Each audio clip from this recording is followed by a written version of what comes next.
دوستان ایشون که میبینی معرف حضورتون هست بردینگ هست و آرد میریزن داخل ایشون. آقا شارخ بیشتر توضیح میدن. آقا شارخ توضیح آرد بده. میریزن داخل لگن، آرد ریز میکنه که باش و هم دارن مرغ میچسبونن بهش، میذارن اینجا، بعدم میذارن تو سرخون، سرخ میشه. خیلی شیک و مجلسی.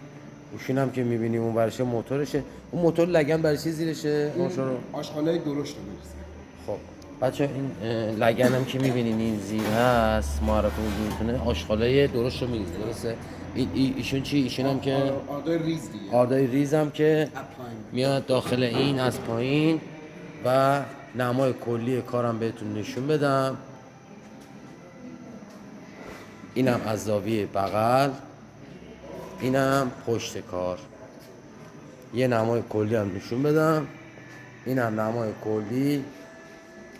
مرسی آقا شارخ که توضیح دادی. بچه ها مواظب خودتون باشین. خداحافظ.